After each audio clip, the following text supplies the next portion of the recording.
Welcome to the Multifamily Investor Nation podcast. I'm your host, Whitney Elkins Hutton, Director of Investor Relations here at PassiveInvesting.com. And I'm so excited to be joined by our guest today, Chris Lento. Chris, welcome to the show. I'm happy to be here, Whitney. Excellent, excellent. Well, hey, Chris, before we dive into the details of your Ascend at Stone Mountain property, 144 units in Stone Mountain, Georgia, tell us a little bit about yourself, how you got into the multifamily space, and where you're at today. So EM Capital is a multifamily investment company out of Boston. We've been around for about 6 years. And prior to that, I was a mechanical engineer working in the aerospace industry for 18 years. But in parallel, I was consistently investing in local multifamily here in the Boston area. And then, about 8 to 10 years ago, I started kind of figuring out what my transition plan was. I could kind of see my career ahead of me and just wasn't excited about it. And I was really excited about all the real estate that I had going on the side and was like, how do I make that what I do every day? So I started scaling up, started doing some out-of-state personal investing. And then once I was convinced that the model worked for me, went full time and started raising capital and going much bigger. So it's been a great journey. I've learned a ton. Awesome. Well, I can't wait to learn about all the learnings from your property that you purchased here today. So let's dive in. Ascend at Stone Mountain, 144 units in Stone Mountain, Georgia. Now, you closed on this property December 2022, correct? Correct. Awesome. Okay. So probably the slowest month in one of the most down years that we've had in commercial real estate. So what was the purchase price of the property? Was 17.5.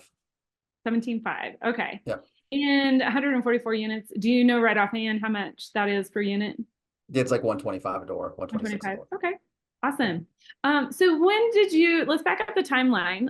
When did you first learn about the property and how did you get it under contract? So we had purchased and exited another property from the same owner in the past. And it went well, like the purchase went well, and we sort of developed a relationship. So this property, although it was sort of one of those partial off-market deals, so it didn't get, broadly, posted, but we did go through a broker on it. So one of the brokers that we had done the deal with prior reached out and said, hey, this seller is looking to sell a very similar property to the one you've already bought. If you can be in this price range, I think we can make something work. So that's how we initially, found out about the property. And we weren't the only ones. I mean, he put that out to a number of other people. How many people were competing on the deal?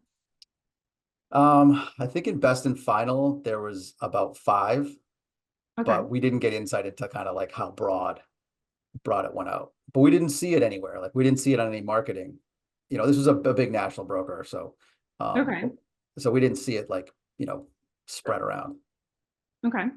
All right. So you went through a broker. It was a quasi previous relationship, wasn't terribly competitive.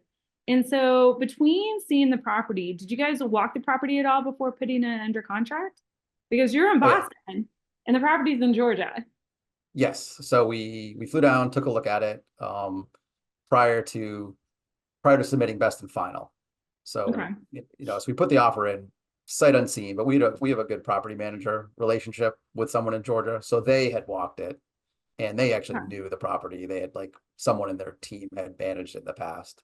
So they had a good feel for, market rents, condition, kind of any kind of issues that might come up. So prior to putting, class of property is it? Well, it's like a C+B property. So it was in tough shape. And we needed to put a ton of CapEx into it. So it'll be a B when we're done with it. Okay. C plus in a B area or CC plus in a B area. Okay. Exactly. Yep. All right. So you get this under contract. Tell us how you structured the contract. So we structured the contract with an early access clause. So as we're negotiating the purchase and sales agreement, we get access to the property. We go down, we bring our property management team and we do like an extremely thorough due diligence. So, walk every unit, have their maintenance, head of maintenance come in, get a drone, look at all the roofs. Um, we probably had between us, there's four of us, and then another 8 or 9 people from the property management team, like crawling all over the property.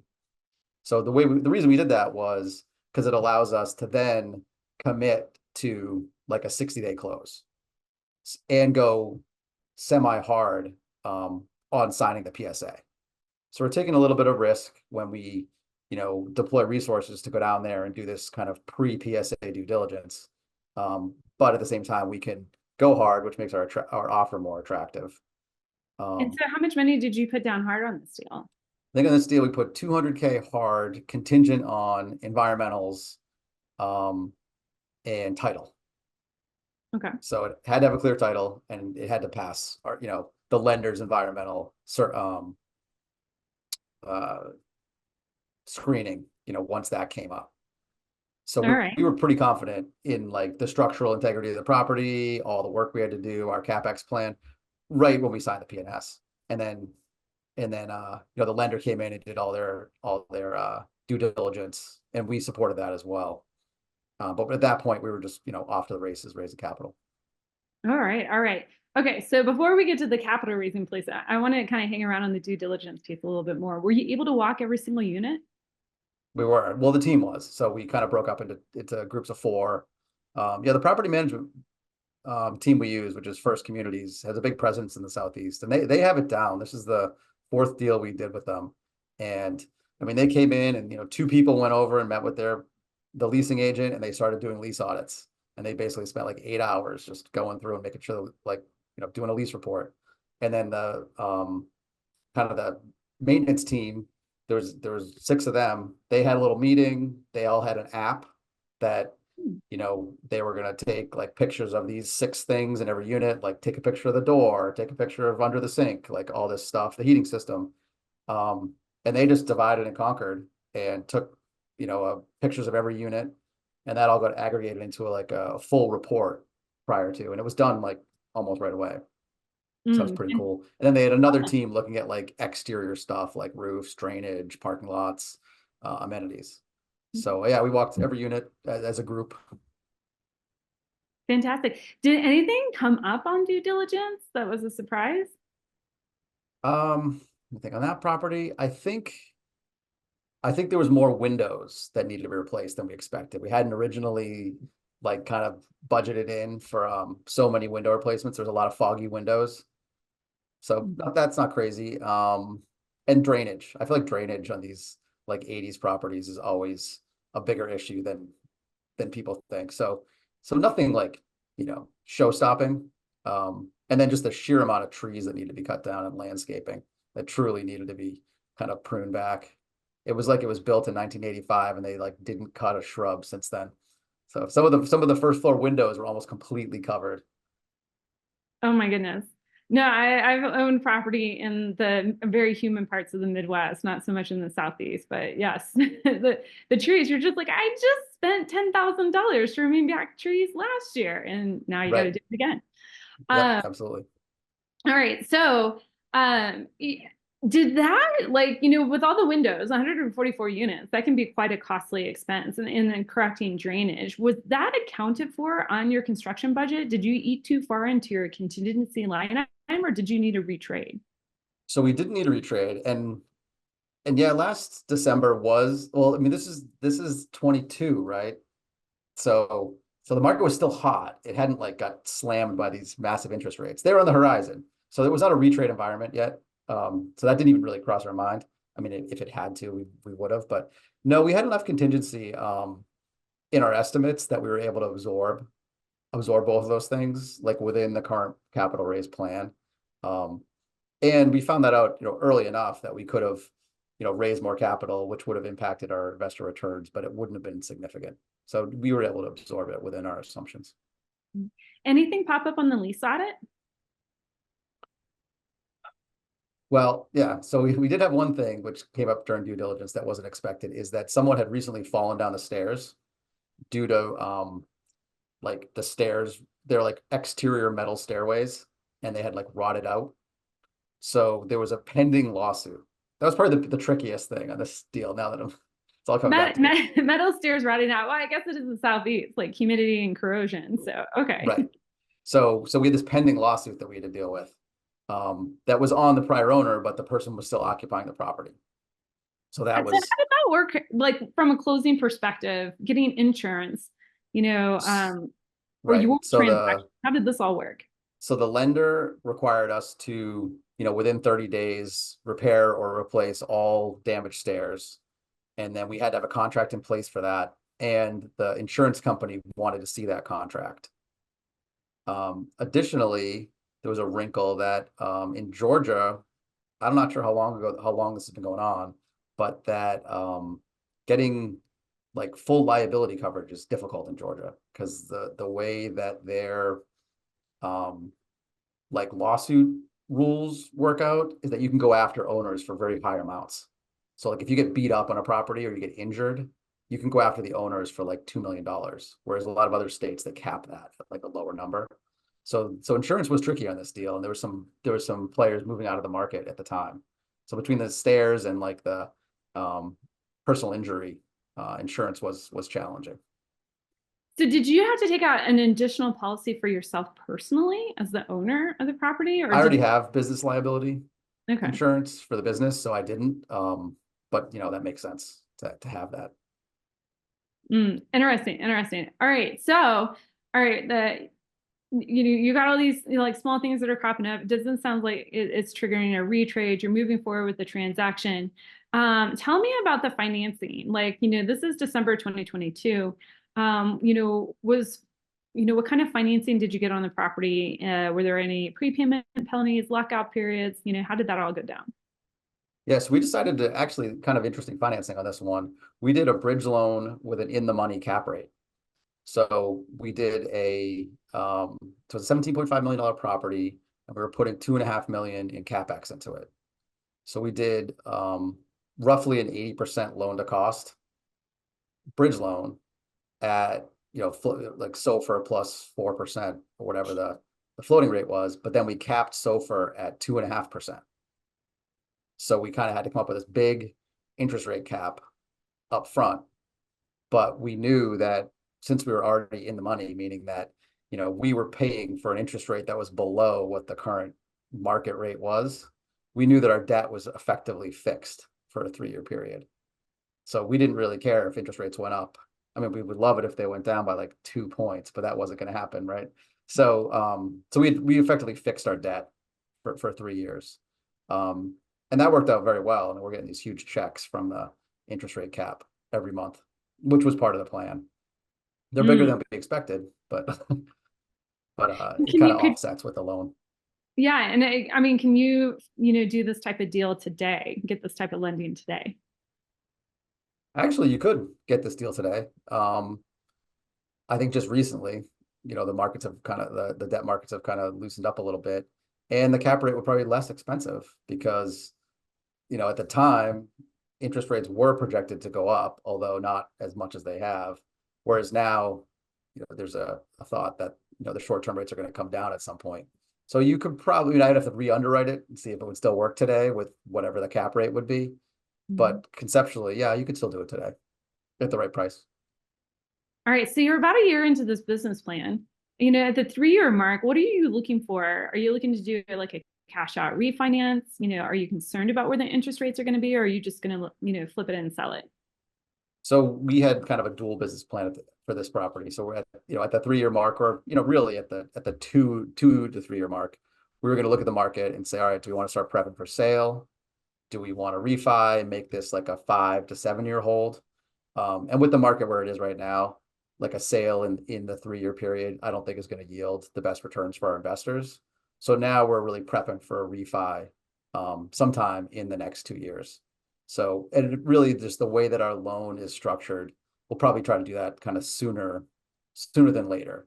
So the one kind of wrinkle on this loan is that we need to draw the full CapEx amount at 18 months, like regardless. So they just basically like cash out all that CapEx, put it in an escrow account, and we start paying interest on it.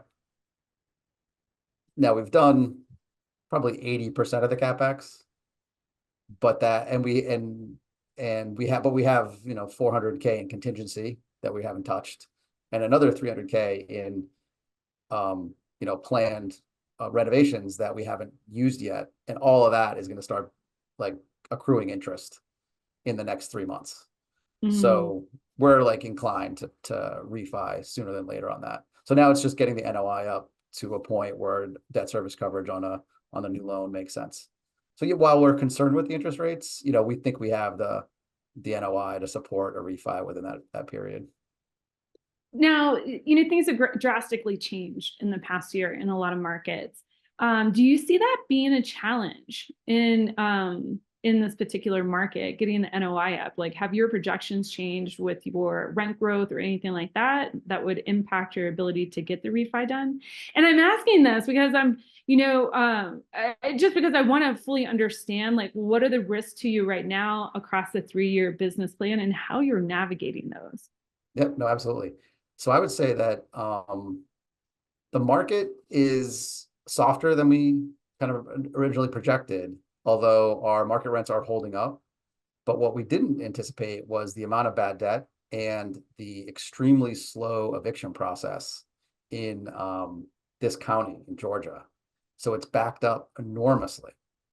Is that And I've from prop COVID or just? it's a COVID like backlog, but it's crazy how long it's been taking to clear out. So we're at like 7 months like to get for an eviction, I think which some people in California would be like thankful for 7 months. I agree. And I live in Massachusetts, whereas like 6 months is sort of almost what you Yeah. expect. But for Georgia, that's crazy. I mean, Mm. it should be 2 months max. So we did not expect the amount of bad debt that we're seeing right now, mainly due to this court clog up process. So that's, we're spending a lot of energy like hiring, like, oh, there's a set out company that can cut, like trying to understand the whole process, which typically as asset managers, I kind of leave that to the property manager. I mean, we ask them questions like, how's the eviction process going? Is there anything you can do to speed it up? But we're not like in the day to day. And on this property, we're like, okay, lay out all the steps. Who does what? Okay, this is taking 2 months. Can that come down? Yeah. Where Where do is the you pick up bottleneck? time? Yeah. Yeah, exactly. So that's been, I suppose interesting or unexpected. Um, and then I think marketing, in the last year, um, during COVID, you just had to put out like a for rent sign practically, and 5 people applied. Um, and rents were going up and there was this huge demand. And now you have to get back to, oh, how do you market your property correctly? What are all the ways to do that? And I think a lot of the property management companies, we do third party property management, are really like waking up, or have been over the last year, waking up to this, oh, things are not as easy to market anymore. We need to think more about this. And then in parallel, there's been so many new developments in marketing with third party operators and different tech solutions that, may or may not help. So I think that marketing has been kind of a big learning curve in the last year for a lot of people. Interesting. Well, let's talk about the raising capital piece, right? Okay, so just around 17 million, 17.5, was that what it was? The purchase? 75, yeah. Okay. So how much of that, your 80% loan to cost, like how much did you raise on this So we deal? raised about 8 million for this deal. Okay. Um, and that was with 3 different groups. So I have 2 different partners on this deal. Um, and so we kind of effectively split the capital raising. Okay. And they're all 3 of you are general partners on the deal? Correct. Yep. Okay. And how did you structure this deal for your limited partners? So this was a 7 pref with a projected 18% annualized rate of return. At if the annualized rate of return at exit goes above 25%, oh, excuse me, the GP percentage is 25%, the LP percentage is 75% of cash flow above the pref and at the exit for profit. And then if the investor's LP position return is above 25%, that GP LP split on the exit switches to 60/40. Okay. So essentially there's an internal rate of return hurdle there. Yeah, we use an annualized rate of return hurdle just because the Okay. math's easier, but effectively the same thing. Okay. I find it Uh, easier to explain. right. Yeah. People ask me like, what is an internal rate of return? I'm like, do you know calculus? Like, Yep, exactly. Yeah, I show it's them not the an math easy, equation. They're like, oh. right. Yeah, no, I would agree. And what type of fees did you charge to this deal? We did a 3% acquisition fee. We do a 1% asset management fee of gross collections, and we do a 2% capital transaction fee at the exit Okay, or refi. got it. Got it. Well, just to wrap up a little bit, like what did you think was going to be easy on this project that actually ended up being a little bit more difficult? And then conversely, what did you think was going to be more difficult that actually ended up being a little simpler? Let me start with the second part of that question. This was a pretty heavy lift for CapEx. So we had to do um, a majority of the 22 building roofs. We prepared an enormous amount of siding, painted the whole property. We're doing interior renovations, parking lots. It had this extremely old, like tennis court, sport court thing that we, tore out and put outside exercise equipment and a pickleball court on, renovated the clubhouse. So it was a relatively heavy value add, and that went relatively smoothly. We were able to find like a big contractor in the area that did a number of those things, just like, you know, all in. So they broke it up, but we dealt with the same contractor on a lot of the big chunks, and they pretty much were on budget, if not always on schedule.